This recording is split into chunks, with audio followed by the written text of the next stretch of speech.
계실 것 같은데요. 아무튼 오늘 되게 뜻깊은 또 게스트가 나오셨습니다.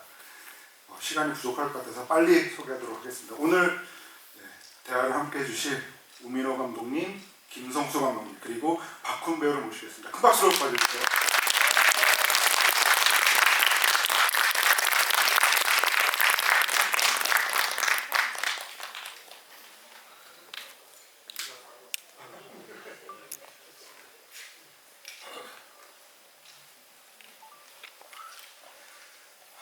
네, 그럼 저희 옆에 계신 우민호 감독님부터 간단한 인사 말씀 듣고 시작하겠습니다. 예, 오늘 제가 이제 두 번째 지부를 하게 됐는데 오늘 이렇게 또 제가 항상 존경하는 우리 김성수 감독님 모시고 이렇게 할 수 있어서 무척 영광입니다. 예.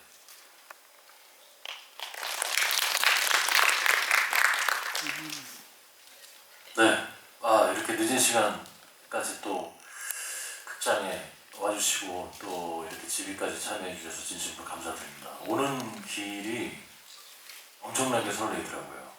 네, 저도 하얼빈이라는 영화에 참여했었고 서울의 봄이라는 영화에도 참여했었지만 이 두 분의 작품을 보고 자란 배우로서 또 이 두 감독님의 작품을 보고 또 함께한 배우로서 이분들과 같이 영화 얘기를 나눌 수 있다는 게 너무 설레이고 약간 기대되더라고요. 여러분들 대신 1열에서 함께 직관하도록 하겠습니다.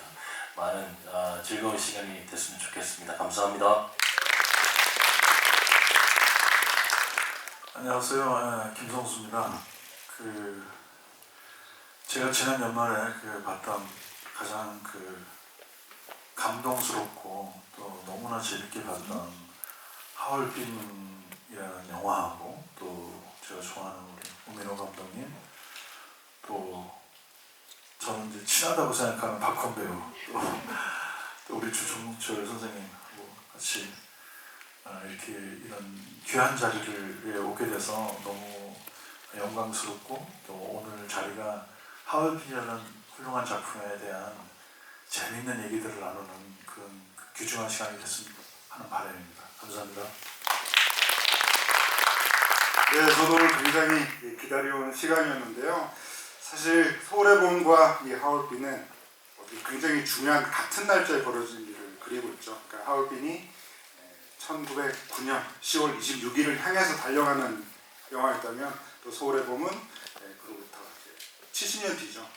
1979년 10월 26일 이후에 이제 벌어진 일을 다루고 있어서 그래도 영화가 좀 되게 달만이 좀 더 많고 그래서 저는 오늘 두 분이 어떤 얘기를 나누실지 굉장히 궁금하고 그리고 또 묘하게 또 이제 박훈 배우님께서 아직 밸런스 게임을 하듯이 사이에 앉으셔가지고 이 두 영화의 또 교집합이라고도 할 수 있기 때문에 오늘 어떤 말씀을 나누실까 굉장히 이제 궁금한데요. 어쨌든 제가 처음 이렇게 드리고 싶은 질문은 서울의 봄과 이 하얼빈은 하이브 미디어 코프라고 하는 같은 제작사에서 제작이 됐잖아요. 그래서 이제 하이브 미디어 코프의 이제 김원국 대표님께서 직접 기획과 이제 제작까지 또 참여를 하신 작품이다 보니까 저는 이제 어떻게 보면 이 두 감독님이 만드시고 이제 개봉한 시기는 다르긴 하지만 뭔가 이 같은 제작사 안에서 한 영화가 이렇게 메이드되는 과정이나 이런 얘기들을 좀 그래도 이제 내부에서 이제 들었던 얘기들이 있으실 것 같아가지고 두 영화 모두 이제 제작되기 전에 어떤 기대를 갖고 계셨는지 좀 그것 좀 여쭤보고 싶습니다. 김성수 감독님이 하얼빈 저보다 이제 먼저 작품을 찍으셨습니다. 그리고 제가 남사현장들이 이제 끝나고 찍으셨는데 저는 이제 딱 거기까지 12.6에서 이제 거기까지인데 딱 김성수 감독님이 그 다음을 찍으신다고 말씀하셨더라고요. 그래서 무척 저는 되게 호기심이 많았고 기대가 많았고 감독님도 워낙에 또 대가시고 하니까 어떻게 찍으실까. 근데 정말로 제가 들은 얘기로는 어마어마한 열정을 가지시고 찍으셨다고 말씀하시더라고요. 정말로. 그래서 저도 못지않게 제가 감독님보다 한 10살 어리거든요. 그래서 저도 열심히 찍어야겠다고 생각하고 하얼빈을 찍었던 기억이 어렴풋이 좀 납니다. 예. 김성수는 어떠신가요? 제가 서울의 봄을 이제 하기로 했을 때 그 김원국 대표가 그런 말을 하더라고요. 그 남산의 부장들의 마지막 장면, 그러니까 그 이제 이병헌 씨가 이제 김제 역할을 했던 이병헌 씨가 그 마치 이렇게 길을 잃은 사람처럼 어디로 가야 할까라고 하는 그 10월 26일, 11월 26일 아마 저녁 밤 자정 가까이 될 무렵이었을 것 같은데 그 모습에서 바로 이어지는 영화를 찍고 싶다고 그러더라고요. 저도 남산의 부장을 제가 너무 좋아하고 그 진짜 완전히 몰입해서 봤던 영화이기 때문에 그 제안이 참 좋았어요. 그래서 남산의 부장의 이제 그 비견할 수 있는 그런 작품을 만들려고 열심히 만들었는데 다행히 뭐 관객분들이 좋아해 주셔서 이렇게 많이 보게 됐습니다. 그런데 이번에 또 하얼빈을 보면서는 이게 또 남산의 부장도 좋았지만 전혀 다른 그 경지로 나아간 작품인 것 같아서 참 우리 오미로 감독님 대단하다고 생각하고 있습니다. 네, 그 사이에 박훈 배우님 어떠셨나요? 두 영화 모두 참여를 하셨는데. 네, 덕분에 계속 시대극이 잘 어울리는 배우라고 많은 분들이 얘기해 주셔서 저야 뭐 진짜 이 작품들 우민호 감독님하고 작업하기 전에 김정수 감독님하고도 작업하기 전에 사실 두 분이 만드신 그 영화를 보면서 또 저런 영화에 출연하고 싶다, 그런 배우면 얼마나 좋을까 이런 생각을 하면서 배우 생활을 했기 때문에 두 분의 교집합이라는 게 지금 너무 행복합니다. 제가 이런 날이 오네요. 그 어떠한 감투보다 굉장히 기분 좋은 일인 것 같아요. 사실 저는 이제 김성수 감독님께서 이번 작품에 대해서 어떤 그 인상을 받으셨고 그리고 우민호 감독님에게 어떤 질문을 하실지 그런 것들이 뭐 1차적으로 가장 궁금한데요. 저는 그 두 영화가 굉장히 그 정서적으로 닮아 있으면서도 그리고 좀 다른 지점도 꽤 많죠. 어쨌든 저는 이제 지금 한국 영화계에서 최고의 촬영 감독이라고 생각하는 그 세대가 좀 다른 두 촬영 감독님이 바로 홍경표 촬영 감독님과 이목의 촬영 감독님인데 그 두 사람의 정말 좀 닮아 있으면서도 다른 스타일이 정말 잘 드러나는 작품이라는 생각이 들고 그리고 이 마지막 클라이맥스 장면을 놓고 보면은 서울의 봄이 굉장히 좀 뜨거운 영화라면 그러니까 이태진 장군이 바리케이트를 넘어가서 기어이 이 전두광에게 멘트를 날리잖아요. 너는 이제 대한민국 군인으로도 그리고 인간으로서 자격이 없다라는 말을 남기는 그런 영화라고 한다면은 이 하얼빈은 굉장히 좀 차가운 그런 그리고 이제 마지막 클라이맥스 장면 같은 경우에도 뭔가 이 안중근 장군님의 얼굴이라던가 그리고 이제 뭐 쓰러지는 이토 히로부미의 얼굴 이런 것들도 그 자제를 하면서 이제 바로 이제 화면이 이제 직부감으로 그 현장을 내려다보는 것으로 처리가 돼서 저는 이제 그런 것들이 어떻게 보면은 연출자의 굉장히 중요한 결단 선택이라는 생각이 들어서 일단 저는 이제 김성수 감독님께서 우민호 감독님께 오늘 좀 준비하셨던 어떤 질문들을 하실까 저는 굉장히 궁금했습니다. 네, 사실 그 아까 저희가 대기실에 있을 때 뭐 몇 개 여쭤보긴 했는데 먼저 질문을 드리기 전에 이제 제가 그 이 영화에 받은 그 감동 또 놀라움 이런 거를 좀 말씀드려도 될까요? 네. 저는 지금 이 하얼빈이라는 영화가 얻어낸 성취 중에 가장 이제 같은 영화인으로서 제가 제일 기분 좋은 거는 그 지금 요즘 분들이 특히 젊은 세대가 이제 모바일 화면에 익숙해져 있는데 그분들한테 그 영화적인 그리고 꼭 대형 스크린으로 꼭 봐야 하는 영화를 보여주는 게 너무 근사하고 너무 멋졌다고 생각해요. 그리고 또 그런 어떤 화면의 장중함 또 그 해외 로케이션의 어려운 환경 속에서 찍어낸 그 이미지들이 그 어떤 그냥 그 화면의 시각적 아름다움을 보여주기 위한 게 아니라 그 독립운동가들이 걸어온 어떤 길을 보여주는 그런데 보통의 이런 독립영화나 독립운동이나 이런 영화를 다룬 것들은 이제 그분들이 했던 사건을 다루는데, 이 영화는 그 독립운동가들의 마음을, 그 마음의 지형도를 마치 그 풍광 속에 담아낸 것 같아서, 이게 그 독립운동하는 사람들의 마음이 어땠을까, 그 사람들은 어떤 심정으로 했을까라고 하는 그 마음을 찍어낸 너무 훌륭한, 그리고 그 마음을 또 영화적인 어떤 표현력으로 이렇게 멋지게 보여줬다는 게 정말 대단한 성취라고 생각합니다. 예. 그리고 또 하나는 이제 지금 분들한테 그 안중근 의사가 워낙 유명하신 분이지만 또 영화를 통해서 이제 이렇게 환기시켜주고 기억시켜주고, 그리고 더 큰 성취는 사실은 독립운동은 혼자 하는 게 아니라는 거. 예. 역사는 안중근 의사의 그 총성만을 기록하지만 사실은 같이 함께한 많은 독립운동가들이 같이 있었다는 거, 그리고 그 여러 사람의 같이 마음이 모아져서 이렇게 됐다는 그런 관점도 너무 대단한 것 같아요. 그런데 안중근 의사 이야기를 하면서 그 다른 독립군들 이야기들도 같이 하고, 또 실존 인물과 또 새로운 인물을 만들고 하는 그런 구성을 하게 된 이유가, 그 쉽지 않거든요. 사실 안중근 의사를 하면서는 안중근한테 집중하게 만들고, 당연히 안중근의 그 엄마 얘기도 나와야 되고 뭐 이렇게 하는데, 그런 결단과 그런 생각을 하시게 된 이유가 제일 궁금합니다. 일단 뭐 존경하는 감독님께서 저의 의도를 제대로 읽어주셔서 정말로 감개가 무량합니다. 사실 여러분도 알다시피 이 하익빈 의거는 뭐 우리가 너무나도 잘 아는 이야기입니다. 제가 아무리 뭐 바꾼다고 하더라도 거기서 새로운 이야기가 이렇게 관객분들한테 다가가기가 전 힘들다고 봤습니다. 근데 이제 하나 그분들의 그 마음, 그 정신은 어땠을까?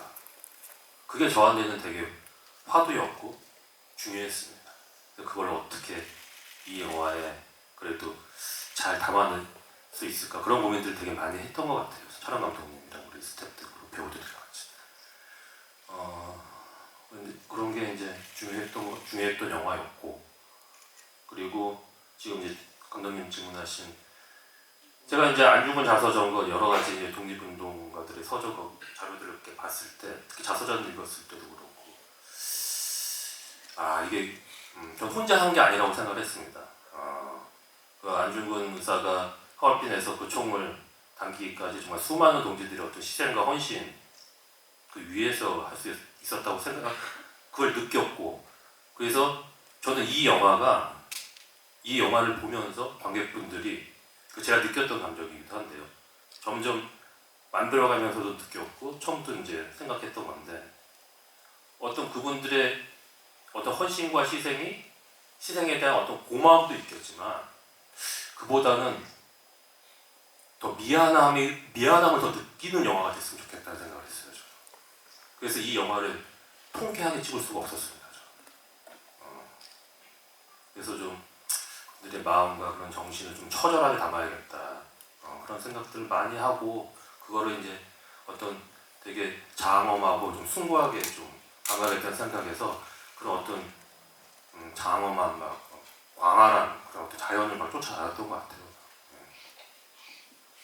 사실 그 김성선님께서 이제 그 이상을 말씀하시면서 성취라고 하는 표현을 또 쓰기도 하셨는데요. 사실 그 구체적인 장면이 되게 궁금한 것 같아요. 그러니까 이제 김성선님께서 이 하얼빈을 보시면서 되게 그 깊은 인상을 받으셨는데, 어떤 특정한 장면을 보면서 저걸 어떻게 저렇게 찍었을까, 나라면 저렇게 못 찍겠다, 이렇게 느끼시는 장면도 있으실지 궁금하네요. 오늘 자리를 오기 전에 이제 우리 우 감독님 인터뷰들도 다 보고 그랬는데, 방금 지금 말씀하신 얘기 들으면서 제가 이제 가장 납득이 되는 게, 사실 이거 질문 중에 하나긴 한데, 왜 얼음의 강을 건너는 그 장면을 찍기 위해서 몽고까지 가서 그 어려운 환경, 그 엄청난 추위 속에서 스태프들을 그렇게 촬영을 했는지가 되게 궁금했어요, 사실은. 왜냐면 그런 판단을, 그게 이제 영화 속의 어떤 결정적인 중요한 어떤 사건의 공간이 아니잖아요. 어떻게 보면 그 이미지고 설정샷이고 그런 브릿지 같은 장면이었는데 그게 영화를 보고 났을 때는 모르겠어요. 제 마음속에 아마 관객분들은 똑같을 텐데 제일 강렬하게 남아있는데 그 균열이 된 그 막 갈라져 버린 그 얼음의 그 어떤 거를 건너가는 그 안중근의 모습으로 시작해서 영화가 또 그 나레이션이 있는 마지막 엔딩 장면으로 끝날 때 어우 마지막에는 저도 모르게 이렇게 눈가에 눈물이 맺혀지더라고요. 그래서 저 사람들이 저런 마음으로 독립운동을 했구나. 그러니까 그게 꽃길도 아니고 그 누군가가 그거를 훗날에 기억해 줄 거라고 생각하지도 않고 또 자기네들이 준비하는 그 이토흐로를 그 저격하는 일이 그 성공할 거라는 보장도 전혀 없고 그런 상태에서 그런 길을 걸어가는 사람들의 심장을 저렇게 보여줬다라는 면에서 그 장면이 주는 그 제 마음의 파동이 너무 큰 것 같더라고요. 그리고 특히 그 안중근을 묘사할 뿐만 아니라 그 현빈 씨도 영화 속에서 그런 내내 그 안중근처럼 그런 마음의 부담감 또 그런 내내 고뇌하는 그런 마음으로 그러면서도 스스로를 또 다독이고 용기를 내서 막 연기하고 그러는 어떤 심정이 현빈 씨하고 안중근의 마음하고 겹쳐지면서 그 현빈 씨의 그 눈빛 그런 표정이 너무 아주 기억에 생생합니다. 네. 그러고 보니 그 무사에서도 사막 장면 있잖아요. 한국 영화계에서 굉장히 인상적인 어떤 사막 장면이 있는 두 영화가 가지고 또 만나지 않나는 생각이 들기도 하는데요. 금방 그 김성수 감독님 말씀을 이렇게 들으시면 어떠신가요? 일단 감독님 무사도 제가 너무나 좋아하는 영화고 그 당시에 그런 무사라는 영화는 정말 지금도 나오기 싫은 영화입니다. 한국 영화에서. 근데 감독님도 그렇게 막 정말로 힘든 자연 막 그런 굳이 그런 데 가서 안 찍어 주셔도 될 텐데 그런데 찍는 이유가 있어요. 감독들이. 그건 뭐냐면은 그런 힘듦을 느껴야지 뭔가가 화면에 그게 담긴다고 생각하는 거예요. 왜냐면 그 영화 속 인물들도 힘들거든요 지금. 근데 그거를 그냥 편안하게 찍으면 그런 느낌이 안 나옵니다 절대. 그러니까는 이 하얼빈에서 안중근 의사와 우리 독립군들이 그 힘든 이 영화에서 나오는 거는 정말 이거 뭐 조족지혈이죠 그냥. 이거는 뭐 비교될 건 아니지만은 그래도 우리도 뭔가를 해야겠다는 생각에 비교할 수는 없지만 우리도 힘들어야 된다는 생각이 일단 컸습니다. 그래서 배우들을 데리고 그런 오지 한지들을 막 쫓아다녔던 것 같아요. 느끼는 것들이 있으니까 그렇게 해서 이제 찍어낸 거죠. 몽골까지 막 가고 거기 옵스골이라는 곳으로 갔는데 거기 몽골의 북쪽입니다. 울란바토르까지 비행기 6시간 타고 거기서 거의 한 이틀을 또 베트남 도로로 계속 가야 돼요. 또 겨울이니까 더 오래 걸리죠. 그러면 몽골 현지인들이 겨울에 거길 간다고 그러면은 이유는 하나라는 거죠. 죽으러 가는 거. 정말 그러더라고요. 그걸 왜 가냐고. 죽으러 가는 거예요. 겨울에 간다는 거. 그러니까 보통 여름에 간다고 합니다. 왜냐면 북쪽이니까 거기 피서지로. 우리 이제 찍어야 되니까는 간 거죠. 그래서 거기서 그런 현지 코디네이터가 그러는데 영화 작품을 찍은 건 유일하다고 겨울에 거기 와서 다큐멘터리 이렇게 찍은 적이 있는데 뭐 여행 프로그램이나 처음이라고 그러더라고요. 네. 사실 그 사이에서 그 힘듦을 직접 체험하신 분이 이제 박훈 배우신데 서울의 봄에서는 사실 그 문일평은 주로 이제 도청을 하면서 좀 편하게 계셨잖아요. 근데 네, 아주 작은 공간에서. 이번 작품에서는 직접 또 삭발도 하시고 그 특히나 뭐 눈밭도 그렇지만 사실 그 독립군 못지않게 너무 힘들게 지내셨죠. 네. 근데 방금 두 감독님이 말씀해 주시는데 제가 한 장면이 떠올랐어요. 제가 한산이라는 영화를 했을 때 안성기 선배님과 했었습니다.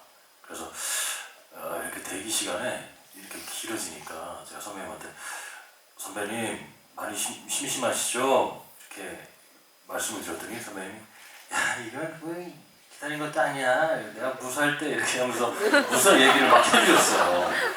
그 대자연에서 이렇게 돌 주우시면서 돌 모양을 보면서 이렇게 그 시간을 버티시고 나중에 그게 영화야 이렇게 말씀해 주셨어요. 근데 저는 그렇게 촬영해 본 적이 없는 세대이기 때문에 솔직히 그 한산이라는 영화도 그 블루스크린 앞에서 이렇게 바다에서 안 찍고 블루스크린에서 찍었기 때문에 그런 거를 경험할 일이 없을 거라고 생각했어요. 그 선배님이 말씀하신 그런 게 영화야. 해를 기다리고 그냥 그 시간을 보내고 그냥 겸손해지게 그 시간을 기다리는 것이 영화야. 저는 절대 그런 일이 안 올 줄 알았거든요. 근데 하얼빈에서 그걸 만났습니다. 네, 하얼빈에서 해를 기다리고 눈을 기다리고 정말 그런 경험을 해볼 수 있다는 것 자체가 되게 이게 배우로서를 떠나서 인간으로서 되게 겸손하게 만들더라고요. 되게 작업이라는 것은 이렇게 정성을 다해야 되는구나 이런 생각이 들었고 아까 말씀하신 대로 두 작품에서 다 서울의 봄 때는 죄송했어요 선배님들한테. 저는 밀폐된 공간에서 찍었거든요. 그래서 고생은 선배님들이 다 하시고 저는 되게 따뜻한 세트에서 이렇게 헤드폰 쓰고 찍어서 제가 기억하기에 그 다음 주인가 이제 막 광주 가서 막 바깥에 촬영을 하는데 그때도 겨울이었어요. 그래서 굉장히 힘든 촬영을 주시고 선배님들이 막 걱정하셨어요. 날씨가 많이 추워진다는데. 근데 아무 말도 못 하겠더라고요. 저는 속으로. 난 여기서 찍는데.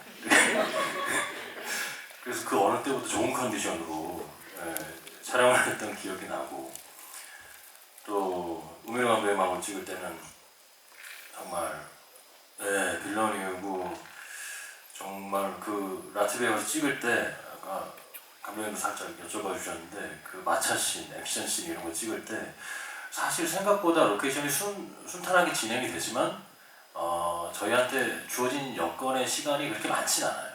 그래서 빨리 해내야 될 때가 있거든요. 그러니까 뭐 폭탄도 터트려야 되고 이러면 사실 기회가 그렇게 많지 않습니다. 그래서 순간 많이 집중을 요하는 장면들이 많아요. 그리고 저도 이렇게 막 그 마차를 따라가는 씬을 찍을 때 막 액션 하는데 지금 내가 봤을 때는 요거 안 찍으면 이게 넘어갈 것 같은 거예요. 다음 날로. 그래서 넘어지고 자빠져야 되는데 주변에서 스태프들이 아대 차실 그냥 하세요. 그냥 바로 가세요. 좀 됐어요. 이렇게 하게 되는데 아픈 줄도 모르고 찍게 되더라고요. 네, 돌바닥에 그냥 그거 다 막 그냥 했어요. 기억이 안 날 정도로 제가 자청해서 하게 되더라고요. 왜냐면 그 시간과 그 환경과 그게 너무 아깝더라고요. 지금 좋다라는 느낌을 받으니까. 그래서 그런 작업들을 거치면서 정말 영화가 이런 것이고 작업에 대한 기본적인 자세가 이런 것이고 이런 것들을 좀 두 감독님의 영화를 통해서 배워가는 것 같아요. 그럼 혹시 그 현장에서 이 두 감독님의 어떤 스타일이 좀 이래서 좀 다른 것 같다. 이거 좀 얘기해 주실 수 있지 않을까요? 저는 늘 이거는 불문율 같은데요.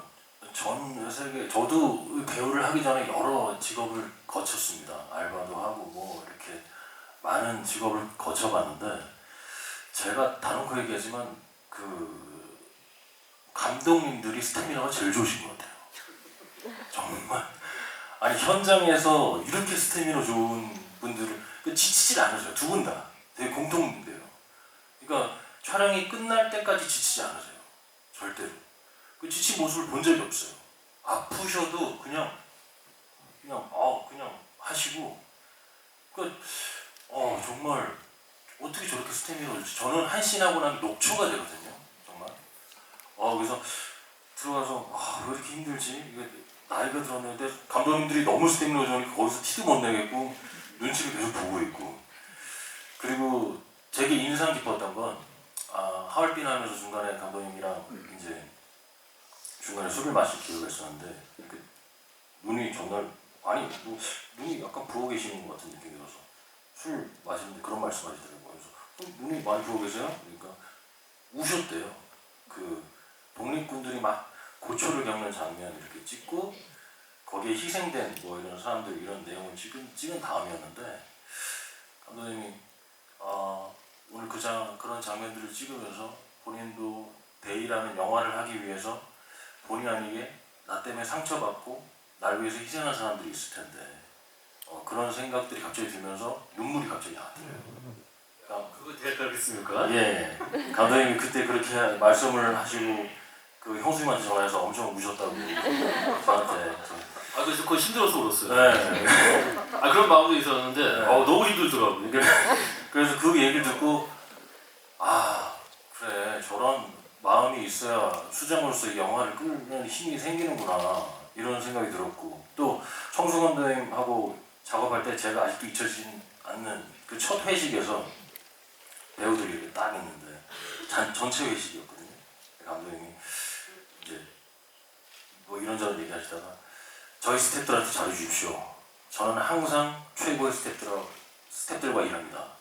배우들한테 이렇게 딱 말씀해 주셨어요. 근데 그 말을 듣는 순간 아 잘해야겠다. 여기 스태프들에게 존중하고 왜냐면 촬영을 하다 보면 저희도 감정을 갖고 일하는 일이니까 감정이 태도가 될 때가 있어요.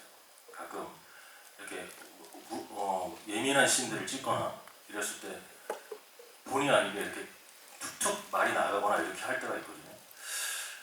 근데 감독님이 그 말씀을 해주시는 순간 아 내가 어떠한 태도로 이 작업에 임해야 되는지가 정신이 번쩍 들고 이렇게 팀이 되는구나 이렇게 한 팀이 되어가는구나를 느꼈어요. 그래서 어떤 그런 현장을 끌어나가시는 그 힘, 두 분이 그런 거 굉장히 공통적이신 거, 그 뜨거움, 그 다음에 지치지 않는 스태미나, 그게 가장 공통적인 것 같습니다. 제 꿈이 좀 우리 김성수 감독님처럼 이렇게 계속 영화를 찍는 게 제 꿈입니다, 사실은.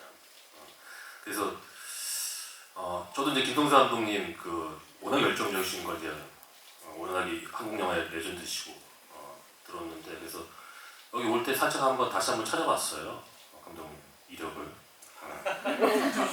뒷조사까지는 아니고 찾아봤는데 저도 이제 현장이 좀 뜨거운 편이거든요. 근데 놀랍게도 그 감독님 이력이 맞는다면 저랑 생일이 같으시더라고요. 10월 30일 맞습니까? 네. 우리 사주도 같은 거 아닙니까? 그건 아닐 수도 있는데 일단 생일은 저랑 같으세요. 죄송합니다. 제가 생년월일을 가짜로 올려놨습니다.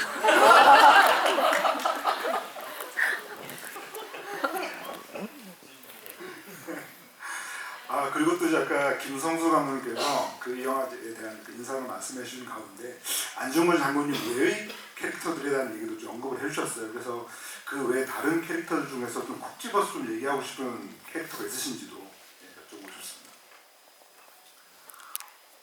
그 훌륭한 배우분 다 연기 다 잘하는 사람들만 나왔잖아요. 또 제가 또 특별히 좋아하는 배우 특히 그 릴리 프랭키도 또 나오고 그랬는데 먼저 제 옆에 있는 박훈 씨에 대해서 좀 말씀드릴게요.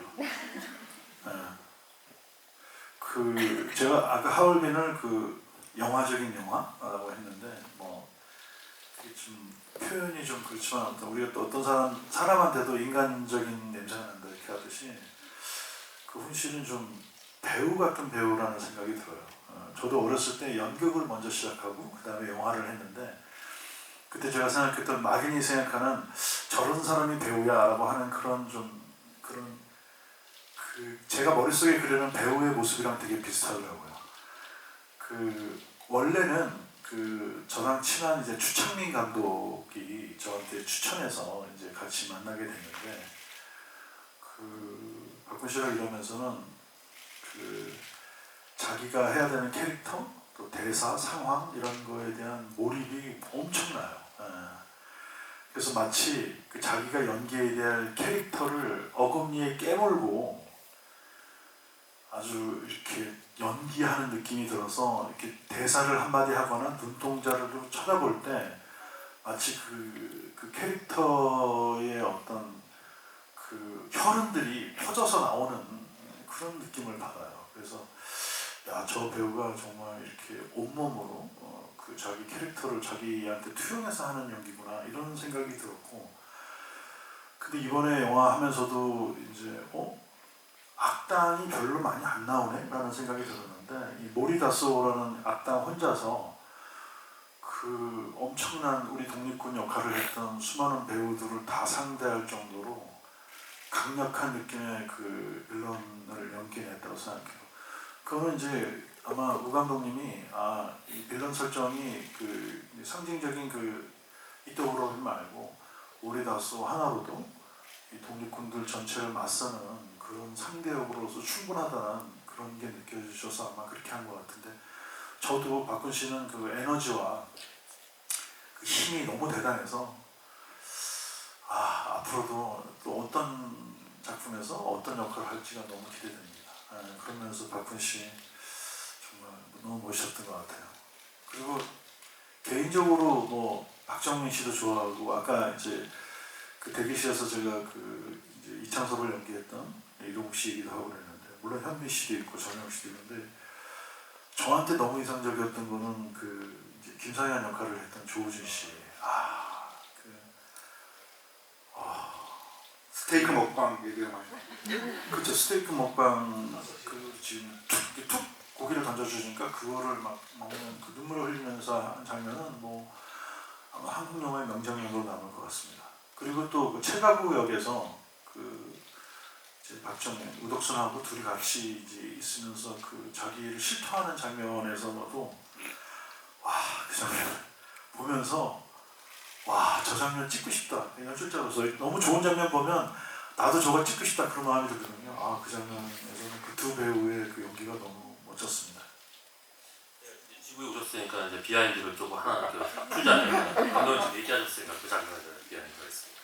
이제 라트비아에서 찍었어요. 실제 그 라트비아의 그 철도 역에서 실제로 그 공간을 좀 체가구역 아닙니다. 실제 역이고 라트비아에 있는 그 지방에 있는 역인데, 그 역을 이제 한 부분을 저희 이제 미술 세팅을 해가지고 들어가서 찍었는데, 그게 사실 이제 중요한 장면이라서 조명 세팅 다 끝나고 제가 이제 배우들을 다 세팅을 한번 그 전까지 찍었어요. 딱 그 전까지 그 장면 전까지 같은 그날. 근데 끝나고 리허설 한번 하고 가자. 내일 찍을 건데 이거 리허설 한번 해보자고 그냥. 그래서 그게 풀샷으로 이렇게 카메라 대고 리허설을 했습니다. 근데 그게 정말 좋았어요. 그 리허설 장면이. 네. 그게 근데 홍경표 촬영 감독이 그걸 돌리신 거예요. 그냥. 뭔가 좀 감이 와가지고. 그래서 그 풀샷이에요. 근데 그걸 했고 저도 정말 좋았거든요. 그래서 이제 그날 우리가 간단히 저녁을 먹으면서 내일 이제 찍어야 되니까 이런 얘기 저런 얘기를 막 하게 되는 거죠. 실상 딱 이제 본참을 딱 들어가는데 아무리 찍어도 그 느낌이 좀 안 나오는 게 있어요. 근데 다행스럽게도 이제 촬영 감독님이 그걸 이제 촬영을 해놔가지고 제가 그 장면은 배우들 이 장면이 좋으니 이거 그냥 내가 컷을 안 나눌 테니까 그대로 가자 이거 그냥. 나중에 이제 눈물 흘리는 장면만 좀 얼굴을 딴 거고요. 그걸 리허설 장면은 저기 넣은 겁니다. 예. 그 다음부터 배우들이 감독님이 가볍게 해보자 그러면 불신이 들었어요. 굉장히 최선을 다해서, 저는 리허설 때 그렇게 열심히 하는 배우들을 처음 봤거든요. 감독님이 그냥 가볍게 해보자 그러면 이거 분명히 돌릴 거야 이러면서 정말 혼신을 다하더라고요. 근데 리허설 할 때는 배우들을 보고 저도 그렇게 주문하고 배우들 자신도 그렇지만 한 자기 연기 한 70-80%의 생각만 갖고 하거든요. 그런데 오히려 그런 가벼운 마음으로 할 때 더 진짜스러움과 자연스러움이 획득되는 것 같아요. 그런 것 같더라고요. 본인들도 그런 얘기를 하더라고요. 그래서 저랑 얘기하고 이제 뭘 만들어가니까 자꾸 만들어진다는 느낌을 받나 봐요. 그래서 그때 그냥 힘 빼고 그냥 쭉 그 상황에 그냥 몰입해서 해버리는 게 오히려 때로는 좋을 때가 있습니다. 근데 그랬던 거죠. 또 우리 홍경표 촬영 감독이 대단하신 게 그 촉이 좋으신 게 그걸 또 딱 촬영을 하신 게 말 안 했으면 못 건지는 건데, 그러면서 계속 찍으면서 계속 고통스러웠겠죠. 왜 리허설만큼 안 나오지? 왜 리허설만큼 안 나오지? 막 이러면서. 그렇죠. 사실 이렇게 그냥 얘기 나누면서 계속 그냥 하염없이 시간이 지나갔으면 좋겠는데, 아쉽게도 이제 좀 객석의 질문을 받아봐야 될 것 같은 시간이 됐는데요. 그 질문 선택되신 분들은 나중에 그 테출로에서 그 선물 받아가시면 됩니다. 선물이 예, 광복 연필이라고 동화 연필이 있습니다. 그거 받아주시면 됩니다. 네, 그러면 손 들으시면 여기 두 번째 줄 받겠습니다. 예, 손 들으세요. 예.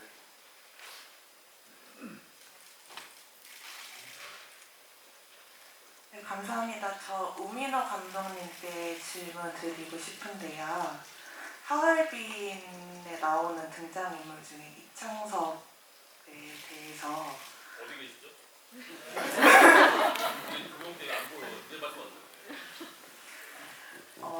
아까 이제 이야기 나누실 때 특별히 이제 1분구 외에는 별로 그렇게 뭐 빌런 같은 캐릭터가 없다고 하셨는데 이제 빌런의 캐릭터여도 안중근이랑 좀 대척에 있는 인물이 이창섭이라고 저는 생각을 해요. 왜냐면 안중근 같은 경우에 계속 시도를 하려고 하는 인물이고 이창섭은 좀 실패를 하면 안 된다라는 생각을 좀 가지고 있는 인물인 것 같은데 결국에는 영화 처음 부분에서 전쟁을 끝내 그 일본 포로를 풀어줌으로 인해서 처음에 최초의 갈등이 생겼던 것으로 시작을 하잖아요. 그리고 제가 느꼈던 부분은 아까 말씀드렸던 걸로 느꼈는데 결국에는 마지막에 이창섭이 안중근은 고결한 인물이었다라고 이야기를 하고 이제 하게 되는데 그런 부분에서 이창섭 캐릭터를 어떻게 좀 설정을 하셨는지 안중근의 관계에 대해서 그게 좀 궁금합니다. 이창섭이라는 캐릭터를 안중근 캐릭터에서 시작을 했습니다. 그러니까 안중근한테 없는 지점. 그게 어떤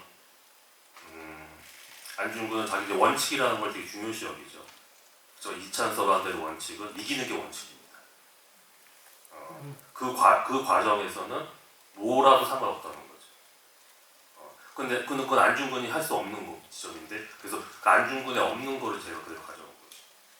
그렇다 보면 이창섭에서 바라보면 또 이창섭은 없는 점이 안중근한테 있는 거죠. 그렇게 봤을 때 이창섭 입장에서는 그렇게 되게 고결하게 보였겠죠. 그러니까는 가령 그런 것 같아요. 그래서 안중근 캐릭터가 물론 이등망문을 죽였지만 그 죽인 것도 사실은 모두가 살려고 저는 죽였다고 생각을 합니다. 모두를 살리려고 같이 살아가야 된다고. 실제로 동양평화를 계속 주장하셨거든요. 한중일이 계속 평화롭게 공존해서 살아야 된다. 서로를 침략하지 말고. 그런 지점에서 아마 이창섭에 대해 고결했다고 저는 고결하게 느꼈을 거라고. 그리고 여기 있는 모리도 아마 그걸 느끼지 않았을까. 왜냐면 살려줬지만 모리 입장에서 되게 자존심이 상하는 거지만 안중근은 그래도 살렸으니까. 그래서 물어보잖아요, 모리가. 안중근은 어딨냐고. 한 10번 이상 물어보지 않나요? 한 10번 이상 되는 것 같은데요. 그 원래 사실은 대본에 그렇게 안 돼 있었는데 그 다른 방식으로 묻는 걸로 돼 있었는데 그것도 제가 그냥 안중근 어토파다로 바꿔서 해달라고 했던 부분이었는데 사실은 이게 되게 저 입장에서는 저는 굉장히 대본을 상징적으로 읽었어요. 그래서 예를 들어 이게 상징하는 바로 읽었거든요. 좀 시처럼 대본을 봤던 것 같아요. 그래서 이 안중근이라는 사람이 이 대안의 혼이라면 그러니까 아까 말씀하신 대로 이렇게 이창섭이라는 인물은 투쟁의 역사 같은 느낌이고 좀 용맹한 투쟁의 역사, 그다음에 이 좀 정체되어 있는 사람들, 그 공부인 같은 경우는 뭐 조선의 한같이 느껴지는 거죠. 이렇게 뭔가 응축돼 있고, 그다음에 뭐 사실 영화에서는 그 내용은 삭제됐지만 동학운동을 했던 우리 우덕순 역할 같은 경우는 뿌리, 뭐 어떤 신의 이런 거를 담당하는. 그래서 저는 그 모리다스오와 그 이토 히로부미를 그 당시에 제국주의 일본에 투영해서 그 이등병문이 그때 당시에 일본의 정신이라면 이 사람의 행태와 어떤 모습으로 대륙에 대한 끝없는 집착 같은 모습을 안중근한테 보여줌으로써 그 제국주의 일본을 표현할 수 있다라고, 상징할 수 있다라고 좀 생각했던 것 같아요. 그래서 그 과정에서 안중근의 정신을 계속 찾는 사람, 관계한테 저놈을 이렇게 미친 듯이 안중근을 찾을까? 라는 궁금증을 안겨줄 수 있다면 결국에 그걸로 질문을 던질 수 있다고 생각했어요. 당신한테 안중근은 어디 있었느냐? 지금의 시대를 살아가는 당신에게 안중근은 어디 있냐? 그래서 그 질문을 계속 하고 싶었던 것 같아요. 제가 이제 이런 얘기를 감독님하고 이렇게 저는 이런 질문을 던지는 캐릭터 빌런이지만 그런 질문을 제 나름의 목표를 갖고 한번 해보고 싶습니다. 그리고 일본 오직 제가 느끼기에 일본 사람들은 모리도 그렇지만 뭔가 죽음으로써 자기 뭔가 이렇게 명예를 회복한다거나 항상 그런 식이 좀 많습니다. 네. 근데 한국 사람들은 좀 다른 것 같아요. 한국은 뭔가 살아야 되는 거예요. 모진 뭐 상황 속에서도 그게 한민족이었던 것 같아요. 제가 이 영화를 찍으면서 가장 영향을 받은 책이 하나 있는데 그게 박경리의 토지라는 책입니다. 그 책이 결국 하고자 하는 이야기는 되게 모진 생명력이에요. 우리나라가 되게 수많은 외세 침략을 받고 뭐 그랬잖아요. 되게 그럼에도 불구하고 계속 극복해 나가거든요. 지금 뭐 6.25 전쟁도 마찬가지고 민주화 항쟁도 마찬가지고 지금 또 개헌도 마찬가지고. 그러니까는 저는 이 영화가 그런 어떤 안중근 또 의사가 하시는 말씀도 그렇고 맨 마지막에 그 모진 생명력 끝까지 우리가 아니면은 그 다음은 계속 미끄럼이 되는 거죠. 나는 이제 여기까지 했고 죽었고 그러면 니네 산자들이 우리의 죽음을 대신해서 니네들이 이제 싸워라. 그리고 니네들이 싸우면 또 그 다음 세대가 또 싸울 것이고 저는 이제 그런 것 같아요. 네. 저도 한마디 보태면 사실 저는 그 이창섭 역할을 했던 이동욱 씨, 그 저런 매력이 강렬한 거칠고 아주 남성적인 매력이 있다는 거에 깜짝 놀랐어요. 그래서 아주 이동욱 씨한테 푹 빠져서 봤고, 그 아까 말씀하신 그 이제 안중근을 고결하다고 말하면서 마지막 최후를 맞이하는 장면에서는 지금 감독님 설명을 들으니까 감독님 말씀하신 것처럼 안중근의 다른 일면을 반영한다는 측면도 들었고요.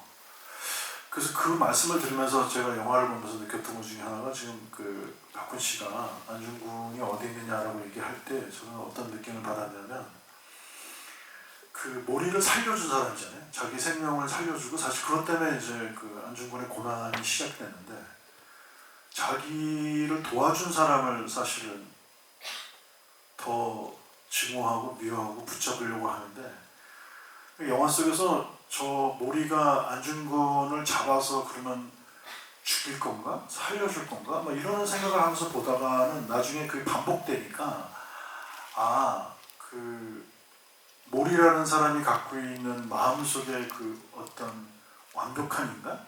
그 자기가 이루지 못한 어떤 인간의 형태에 대한 열망? 이런 거가 좀 느껴졌어요. 그러니까 안중근은 그 모리한테 이제 나는 이런 사람이야 라는 걸 보여줬는데 그때 모리가 자기한테 결여된 어떤 거를 봤던 것 같아요. 그래서 저는 영화를 보면서 끝까지 저 모리는 안중근이라고 하는 그 마음의 이상향에 닿지 못할 거라는 생각이 들었고 그 할빈역에서 공부인이 딱 이렇게 그 막아서는 장면에서 좀 마음속으로 굉장히 그런 관객으로서 통쾌함을 느꼈던 것 같아요. 그러니까 안중근이 어디 있느냐고 하는 거는 안중근이라고 하는 자기의 이상향 하지만 자기는 결코 다다를 수 없는 그런 거를 계속 묻는 질문처럼 들렸습니다. 사실 저도 이제 여기 한 말씀 좀 보태고 싶은데 뭐냐면 제가 이제 이 영화를 3번 봤어요. 3번 봤는데 3번째 보면서는 살짝 좀 눈물이 났거든요. 어떤 장면에서 눈물이 났냐면 그 영화 속에서 안중근이라고 하는 사람은 누군가 이렇게 그 잠깐 그 대열에서 이탈했다가 돌아왔을 때 보면 그냥 묻지도 따지지도 않고 달려가가지고 일단 끌어안아요. 끌어안으면서 뭐 잘 지내냐 어떻게 지내냐 이렇게 물어보는데 사실 그 이창섭은 그게 불가능한 인간이잖아요. 그러다 보니까 이창섭이 그 안중근에게 느낀 그런 게 있었던 것 같아서 저는 이제 희한하게 이제 그 장면에서는 그 안중근 장군님의 얼굴이 보이지도 않는데 일단 문이 열리면 달려가서 끌어안는 그 어떤 믿음 이런 것들이 저는 좀 굉장히 좀 울컥하게 만들지 않았나 그런 생각이 듭니다. 네, 또 다음 질문 받도록 하겠습니다. 저기 계단 통로 쪽에 계신 분 좀 받겠습니다.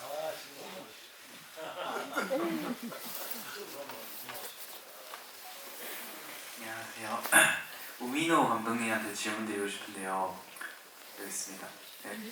이번에 처음으로 이 영화를 통해서 IMAX 그 비율 카메라를 썼다고 했는데 혹시 그걸 쓰면서 힘들었던 점이나 뭐 그냥 생각을 묻고 싶습니다.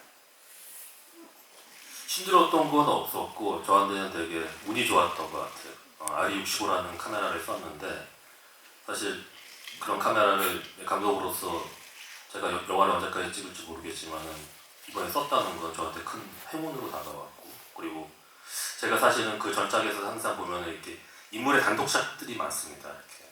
근데 이번에는 이제 동지에 대한 영화였기 때문에 한 샷에 뭔가 다 이렇게 다 넣었어야 됐어요. 우리 독립군들을. 그러다 보니까 이제 그리고 이제 또 대자연들을 돌아다니면서 찍을 작정으로, 그래서 그러니까 RE65라는 카메라가 아주 좋습니다. 일단 다 담아도 해상도가 워낙 6.5K라서 좋아가지고 다 이렇게 인물 하나하나가 잘 보일 수 있어서 잘 찍었던 것 같아요. 근데 조금 힘들었던 거는 제가 그 전작에서 보통 카메라를 항상 2대, 3대씩 돌려서 찍었거든요. 드라마를 찍을 때도 보통. 근데 이번에는 그냥 롱캠으로만 거의 찍었어요. 정말. 폭파신 빼놓고는 그게 처음에는 좀 익숙치가 않아가지고 좀 불안하기도 하고, 왜냐면은 카메라를 2대, 3대 돌리면은 같은 장면을 찍더라도 이제 나중에 편집할 수 있는 커트들이 이제 확보가 됩니다. 근데 이제 이게 원캠으로 찍다 보면 이제 컷이 그만큼 확보가 안 되니까 좀 감독 입장에서 처음에는 좀 불안하죠. 나중에 편집할 때 이제 소스가 없어지니까 어떤 그런 어떤 지점들이 좀 있었죠. 네. 그 촬영 해주셔가지고 제가 또 덧붙이고 싶은 부분은 촬영할 그 음악적인 부분인데요. 제가 좀 많이 좀 얘기를 하고 싶어서 이제 말씀을 드리는 건데, 이번에 역시 조영욱 음악 감독님이 이제 참여를 하셨는데, 이 런던 심포니 오케스트라에서 촬영한 첫 한국 영화이기도 합니다. 이 런던 심포니 오케스트라는 이게 뭐 아무리 돈을 많이 준다고 해도 되는 데가 아니라 정말 그 굉장히 오래전부터 이제 작업을 해야 되는 데여가지고 조영욱 음악 감독님이 아마 영화 들어가기 뭐 1년 반 정도 전부터 계속 뭐 편지도 쓰시고 이렇게 해서 작업을 했다고 알고 있거든요. 그래서 뭐 들으신 분들도 이 영화의 또 음악이 정말 대단하다는 걸 느끼실 것 같고요. 바로 그 스타워즈에서 그 존 윌리엄스의 그 음악을 했던 곳이고, 런던 올림픽 개폐막식 또 연주했던 그 런던 심포니 오케스트라의 그 음악도 좀 따로 좀 말씀드리고 싶은 부분이 됐습니다. OST가 나와서 그런 말씀하셨어요.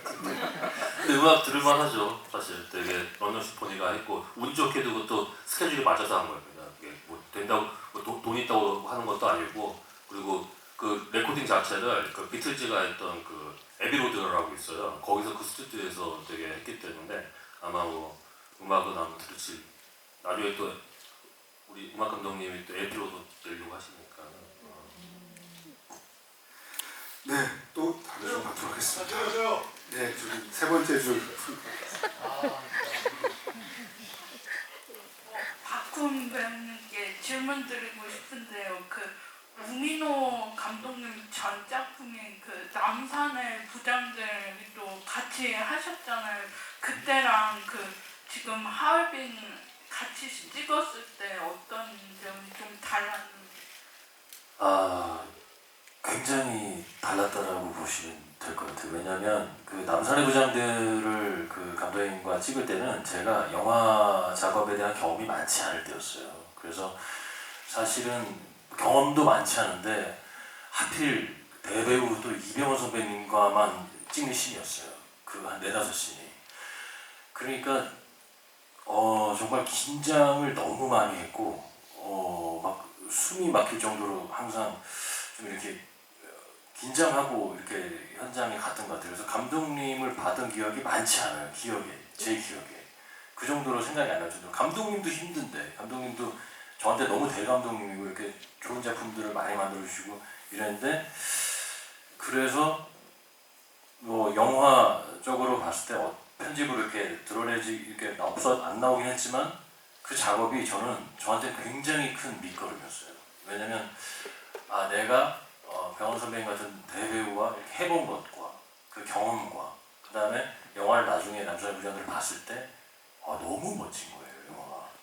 그래서 와, 내가 이 작업을 했다고? 약간 이렇게 생각됐어요. 그래서 그 이후에 아까 감독님 말씀해 주셨지만 주창민 감독님하고도 작업을 하고 또 김성수 감독님하고도 작업을 하면서 조금씩 이런 영화 일이나 작업에 대한 태도나 이런 생각들이 만들어지기, 형성되기 시작한 것 같아요. 그리고 이제 하얼빈에서 감독님을 제대로 봤을 땐 저도 나름 열심히 돌을 닦고 이제 수련해 왔고 감독님과 만나서 딱 했는데 와, 일본이네. 이 자연에서 실사로 찍고 아직 멀었구나. 아직 이 내공이 부족하구나. 이런 생각이 많이 들게 해주는 작업. 그러니까 참 저도 어떤 이 과정 안에서 계속 배우로서 한 스텝 한 스텝씩 성장을 해 나가는 것 같은 그런 느낌을 받습니다. 네, 조금만 더 보실게요. 정말로 이병이란 대배우 앞에서 전혀 주눅들지 않고 정말 잘했습니다. 제가 못해서 통편집을 한 게 아니라 그게 어쩔 수 없이 그 내용상에서 날아갈 수밖에 없는 상태였기 때문에 제가 편집을 한 거지. 그래서 저도 너무나도 아쉬웠고 그래서 이 몰이라는 역할이 저한테 제 대본에 쓸 때 저는 박훈 배우만 생각을 하고 썼어요. 근데 그래서 제가 전화를 했어요. 전화를 바로 쓰고 대본을 서울의 봄을 찍고 있었어요. 근데 서울에 돈 찍고 부산 네, 부산 호텔 앞에서 아직도 기억납니다. 그래서 절대 이번에는 뭐 편집이 될 수 없는 캐릭터다 이거. 어금니 강조하셨어요. 대본도 아니고 한다고 그러더라고요. 근데 나중에 이제 대본 복성 이제 일본군이니까 그 일본 말이 정말 어렵습니다. 근데 보셔서 알겠지만요, 박훈 배우의 저 일본어 실력은요 릴리 프랭키가 인정을 했어요. 완벽하다고. 그 정도로 정말 한 거예요. 그것도 지금 이 시대의 일본어가 아닙니다. 그 시대의 일본어로 한 거예요. 약간 고어체, 문어체. 정말 대단한 배우입니다. 감독님도 좋아하는 배우라고 말씀해 주셨지만 저도 릴리 프랭키라는 배우를 굉장히 좋아하고 또 어떻게 보면 저희 나라의 시점에서 이토히로 보면 저희 나라의 시점과 어쨌거나 그들의 시점은 다를 수 있잖아요. 이런 작품을 선택해준 큰 용기가 있는 배우분에 대한 그분이 오셔서 제가 이걸 허투루 했을 때 야, 한국 배우들 대충 같은데? 이런 느낌을 드리고 싶지 않았어요. 그분도 그렇게 어렵게 선택해서 이 작품에 참여해 주셨는데 나도 어떻게든 그분이 보였을 때 그 일본 분들이 보였을 때 조금이라도 좀 그래도 좀 애썼네 라는 느낌은 주자 이런 마음을 갖고 좀 임했던 것 같아요. 사실 정말 굉장한 용기죠. 왜냐하면 그 봉오동 전투에 출연했던 그 배우 같은 경우에는 일본에 돌아가서 아마 CF가 다 잘려나마 그렇게 제가 알고 있습니다. 그 정도로 특히나 이번 작품의 무게감을 생각하면 그건 엄청난 용기로 출연하셨다는 생각이 들고요. 그리고 아쉽지만 질문은 이제 그만 될 것 같은데요. 사실 오늘 이제 김성수 감독님께서 굉장히 여러 질문들을 많이 준비해 오셨는데 그래도 혹시 마지막 질문을 그래도 감독님께서 해주시면 어떨까?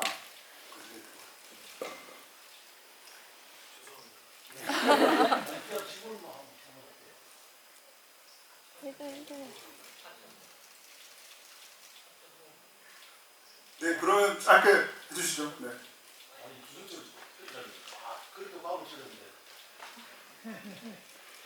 네, 짧게 해주시기 바랍니다. 네. 아니 근데 질문을 하시되 어떤 서운함이나 이런 걸 말씀하시는 건 좀 그래요. 그래서 드리는 거니까. 네. 그게 아니고 오신다 하길래 제가 서울에 보면 1312만 해가지고 1000만 넘었지 않습니까?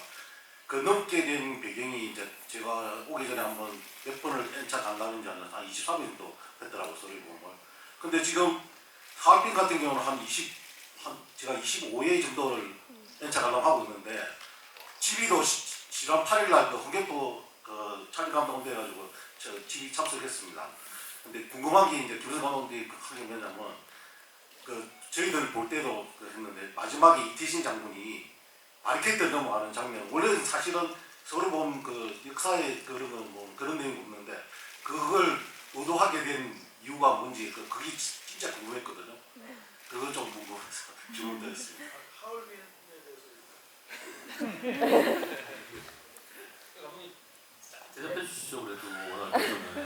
바로 다 해주시고 예. 아니 그때 우리가 12.12는 어떤 반란군들이 승리한 거잖아요. 그래서 우리나라를 빼앗겼잖아요. 10년이 넘게. 근데 그때 저항했던 분들이 계시거든요. 근데 그 저항했던 분들을 사람들이 모르니까 저항했던 분들의 저항을 좀 상징적으로 보여주는, 그것이 비록 실패했지만 그분들의 마음을 보여주는 장면이라고 생각해서 이제 그런 픽션의 어떤 설정을 한 겁니다. 그리고 저는 이제 제가 그러면 질문을 해주셨으니까 제가 말씀드리면, 아까 그 이창섭 역할 얘기를 했는데, 그 이창섭이 저도 보면서는 그 장면, 영화 속에서는 이창섭 장면이 이창섭이 맞다고 생각했어요, 순간적으로. 그런데 이창섭이 죽으면서 그 안중근이라는 사람에 대해서 얘기를 해. 너네들은 그 사람의 뜻을 몰라라고 할 때 이제 영화를 보면서 이창섭이 사실 속으로 저렇게 생각했었네 라는 생각을 계속 하게 되더라고요. 제가 영화를 다 보고 나서 느낀 거는, 안중근이 제가 안중근에 대해서 저도 이제 옛날부터 알 때 제일 속상한 게 좀 몇 개 됐어요. 일본에서 안중근에 대한 거를 굉장히 높은 직책에 있는 사람이 안중근을 범죄자라고 하더라고요. 테러리스트라고 하고. 그런데 그때 제가 굉장히 화가 났었거든요. 근데 안중근은 그런 사람이 아닙니다. 안중근은 여기 모리가소를 살려줬잖아요. 포로로 잡힌 사람을 그 당시에 살려주고, 자기가 이 독립운동에서 자기가 제거해야 될 사람, 없애야 될 사람을 이제 그런 모든 우리나라를 침략한 원흉을 찾아서 그 사람을 죽인 거기 때문에 그건 테러리스트가 하는 행동이 아니잖아요. 그러니까 이창섭 같은 독립운동은 당장의 싸움, 눈앞에 보이는 거. 우리도 매일 오늘의 그 중요함을 위해서 싸우잖아요. 그것 때문에 이제 어떤 자기의 이득과 자기한테 도움이 될 방향을 하지만, 안중근은 그 방향을 정한 사람 같아요. 그래서 안중근이 했던 독립운동은 그 이후에 우리나라 독립운동사의 그런 저항과 투쟁의 방식, 그 다음에 사상적인 토대를 만들어준 거기 때문에 굉장히 우리가 길게 보고 해야 된다라는 거를 이 영화가 보여주고, 또 마지막 장면에서 그런 얘기가 나레이션에 나오니까 제가 더 뭉클하고 더 눈물이 났던 것 같습니다. 질문이 아니라 제가 이제 이 영화에서 너무 좋았던 장면을 마지막에 말씀드리려고 가름하겠습니다. 잘했습니다. 네, 오늘 이렇게 이제 김성수 감독님 모시고 정말 뜻깊은 대화를 나눠본 것 같은데요. 시간이 정말 아쉽긴 아쉽습니다. 그래도 끝으로 오늘부터 마지막 말씀 예, 오늘 마무리하겠습니다. 저희 롤 모델이기도 하고 존경하는 우리 김성수 감독님과, 그리고 제가 너무나 좋아하는 우리 박훈 배우와 같이 지구할 수 있어서 정말 영광이었고 뜻깊었습니다. 그리고 마지막으로 한 말씀 드리자면, 감독님 지금 어떤 말씀의 어떤 연장선이기도 한데, 올해가 광복 80주년입니다. 그리고 을사년이죠. 을사년이가 120년입니다. 80주년을 기념을 해서 이 정부에서 이달의 독립운동이라는 책을 발간했어요. 근데 거기에 하얼빈 능거가 빠졌습니다. 거기에는 이봉창, 그리고 윤봉길, 홍범도 장군의 그 업적도 다 없어졌습니다. 올라가지가 않았어요. 대신에 이제 친일파들의 행적이 올라갔는데, 제 생각엔 그러면은 제목을 바꿔라. 이달의 독립운동이 아니라 이달의 친일운동으로. 그러면 될걸. 굳이 이달의 독립운동에 그 친일파들의 행적이 대신 올라갔던 거는 정말로 분노를 묻지 못하는 어떤 그런 사실이라고 생각하니까, 여러분 이거 간과하지 마시고 잘 기억해 주시기 바랍니다. 오늘 와주셔서 고맙습니다. 감사합니다.